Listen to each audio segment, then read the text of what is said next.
سود پہ قرضہ لینا دینا دونوں حرام، بینک سے لون لے کے گھر لینا ناجائز ہے، وہ تو سود ایسی تھا۔ کہتے جی کہ جو اسلامک بینک ہیں پاکستان میں بھی ہیں، جیسے میزان بینک ہے، اسلام بینک ہے، ہاں ان سے معاملہ کرنا درست ہے۔ بہرحال جہاں تک علماء نے لکھا ہے وہ یہی ہے کہ ان کا معاملہ جو ہے تقریباً 80% اسلام کے مطابق۔ اگر 20% کی کمی ہے تو ہم تعاون کریں گے تو وہ ٹھیک ہوں گے نا۔ اگر ہم نے تعاون ہی چھوڑ دیا تو 80% بھی کیا تو ان سے اگر گاڑی وغیرہ لی جائے تو وہ جائز ہے۔ ایک بات یاد رکھو، سمجھ لو کہ بھائی دوسرے بینکوں سے لینا تو جائز نہیں ہے، اسلامی بینک سے کیوں جائز ہے؟ حالانکہ وہ بھی تو لیز پہ دیتے ہیں۔ دونوں میں فرق ہے۔ جو یہودی بینک ہیں وہ ہمیں 20 لاکھ یا 30 لاکھ قرضہ دیں گے گاڑی خریدنے کے لیے، اور اس پر وہ اپنا پرسنٹیج مقرر کریں گے، 10%، 11% ہم سود لیں گے، یہ حرام ہے۔ اسلامی بینک جو ہے نا وہ یہ کہتے ہیں کہ جی اچھا آپ کو کون سی گاڑی چاہیے، آپ نے کہا مجھے فلاں گاڑی، تو وہ بینک گاڑی خود خرید لیتا ہے۔ اب وہ گاڑی بینک کے نام ہے، کاغذات بینک کے نام ہے، اب بینک تمہیں بیچتا ہے۔ تو اگر اس نے 10 لاکھ میں خریدی تھی اور نے کہا جی میں پیسے 2 سال میں لوں گا لیکن میں 12 لاکھ لوں گا تو ٹھیک ہے،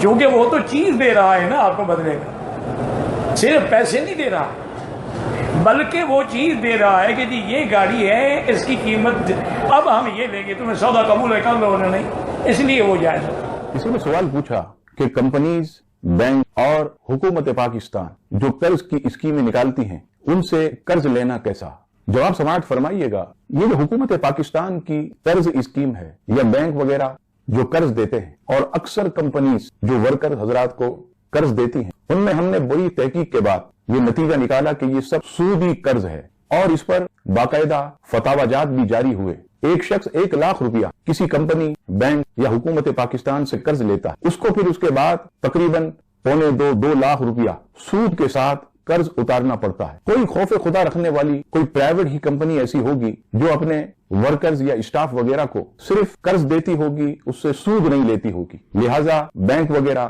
حکومت پاکستان یا بڑی بڑی کمپنیز سے قرض لینے سے بچا جائے، ورنہ یاد رکھیے گا یہ سود کی لعنت بہت بری ہے۔ تو بڑی غلط فہمی ہے لوگوں کے ہاں، وہ یہ کہ وہ یہ سمجھتے ہیں کہ یوزیبل اشیاء میں، قابل استعمال چیزوں میں بھی سود ہوتا ہے، اس کا سود سے کوئی تعلق نہیں۔ ہمیشہ یاد رکھیے کہ قرض پر منفعت کا اگر مطالبہ کیا جائے تو اس کو سود کہتے ہیں۔ یعنی جب آپ کسی کو قرض دیتے ہیں اس پر آپ نفع کا مطالبہ کریں، قرض دیتے ہیں، فائنانسنگ بالکل الگ چیز ہے، سرمایہ کاری بالکل الگ چیز ہے۔ جب آپ قرض دیتے ہیں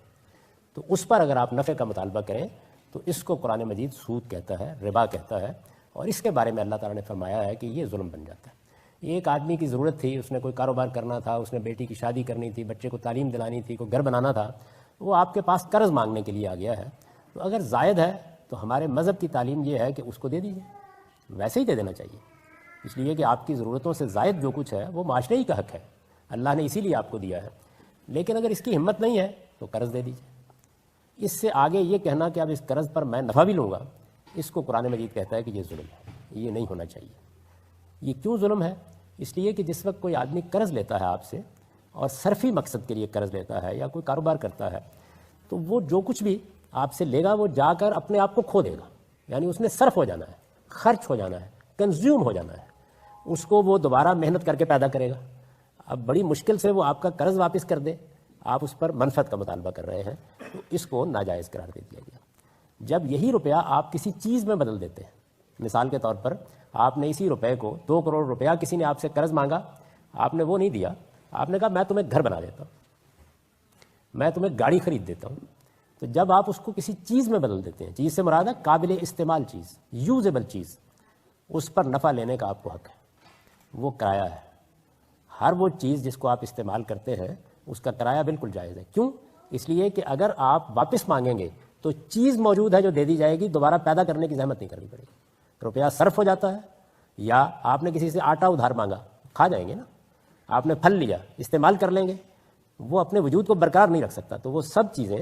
جو اپنے وجود کو برقرار رکھتی ہیں، یہ میز ہے آپ نے کرائے پہ لے لی، گاڑی آپ نے کرائے پہ لے لی، مکان ہے آپ نے کرائے پہ لے لیا، دکان ہے آپ نے کرائے پہ لے لی، تو جب روپیہ کسی چیز میں بدل جاتا ہے، قابل استعمال چیز میں بدل جاتا ہے، یوزیبل چیز میں بدل جاتا ہے، تو اس میں پھر سود نہیں ہوتا۔ تو اس وجہ سے آپ اطمینان سے مکان،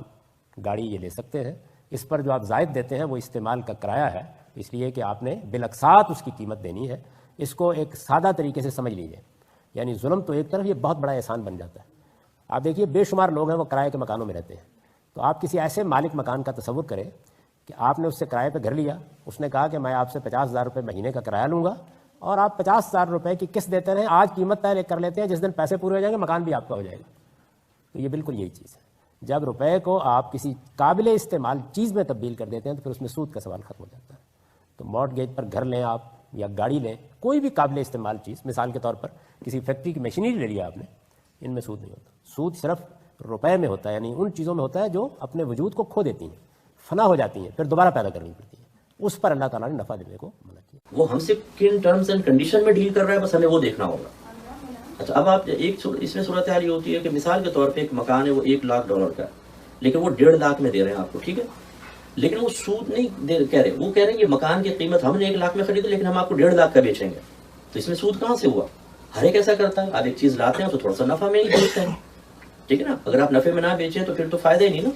اس کو بیع تولیہ کہتے ہیں، اگر یاد رہے کہ بغیر پروفٹ رکھے کسی کو بیچ دیں کوئی چیز، اس کو بیع تولیہ کہتے ہیں۔ اگر بینک یہ بیع تولیہ کرنا شروع کر دے تو بینک تو چل گیا، تو لازم بات ہے کہ ہم اور آپ بھی اسی طرح کرتے ہیں کہ چیز کو تھوڑا سا پروفٹ کے ساتھ بیچتے ہیں، تو یہ سود نہیں ہے۔ سود کب بنے گا کہ اگر بینک آپ کو مکان نہیں دے رہا، وہ آپ کو قرضہ دے رہا، ٹھیک ہے، 1 لاکھ قرضہ دے رہا ہے کہ آپ اس سے مکان خرید لیں، لیکن جب آپ ہمیں قرض لوٹائیں گے تو 1.5 لاکھ واپس کرنا ہوگا یا 1.25 لاکھ واپس کرنا ہوگا، اب جتنا زائد آپ دے رہے ہیں وہ سود ہے۔ لیکن اگر وہ مکان خرید کر آپ کو دے رہا اور کہتا ہے یہ 1 لاکھ کا ہے لیکن ہم آپ کو 1.5 لاکھ کا دے رہے ہیں، تو ٹھیک ہے، اس نے 1 لاکھ کا خریدا، اب وہ ہم سے 1.5 لاکھ کی ڈیل کر رہا ہے، شرط بالکل جائز ہے۔ ہر ایک اپنی دکان یا مکان ایسے پروفٹ کے ساتھ بیچتا ہے تو یہ شرط جائز ہوگا۔ جب بھی کسی بینک سے ہم لون لیتے ہیں تو اس لون میں انٹرسٹ بھی ساتھ میں دینا پڑتا ہے، اور بغیر شدید مجبوری کے کسی سے سودی پیسے لینا یا لون لینا یا سودی قرض لینا، اس کو علماء نے ناجائز قرار دیا ہے۔ اس لیے گھر بنانے کے لیے یا بزنس کرنے کے لیے یا اور اپنی کوئی ایسی ضرورت اور مجبوری جس کو حقیقت میں شریعت کی نگاہ میں مجبوری نہیں کہا جا سکتا، تو ایسی مجبوری کے لیے آپ سود والا قرض نہ لیں، بینک سے لون نہ لیں۔ لیکن ابھی ایک نیا لون مطلب لانچ ہوا ہے، وہ ہے سبسڈی والا لون۔ جو ملک میں ایسے یا صوبے میں اسٹیٹ میں ایسے نوجوان ہوتے ہیں جو پڑھے لکھے ہوتے ہیں لیکن ان کے پاس اپنا بزنس اسٹارٹ کرنے کے لیے، بزنس سیٹ کرنے کے لیے رقم نہیں ہوتی، تو حکومت سبسڈی والا لون ان کو مہیا کراتی ہے۔ پھر اس کے لیے الگ الگ چند فیصد معاف کر دیتی ہے وہ، جیسے مان لو کوئی زیادہ پڑھا لکھا ہے تو اس کے لیے زیادہ اس میں سبسڈی ملتی ہے، کوئی کم پڑھا لکھا ہے تو اس کو سبسڈی کم ملتی ہے۔ کبھی کبھی ہوتا ہے کہ عورتیں جو ہوتی ہیں ان کو سبسڈی زیادہ ملتی ہے، مرد ہوتے ہیں ان کو سبسڈی کم ملتی ہے۔ تو اب سوال یہ ہے کہ کیا سبسڈی والا لون لینا جائز ہے؟ کہ کوئی بھی لون ایسا کہ جس میں مان لو 5 لاکھ روپے یا 10 لاکھ روپے جتنے بھی پاس ہوئے اور ان کو بھرنا پڑے اتنے ہی پیسے جتنے ہم نے لیے ہیں یا اس سے کم بھرنا پڑے، تو وہ شریعت میں جائز ہے۔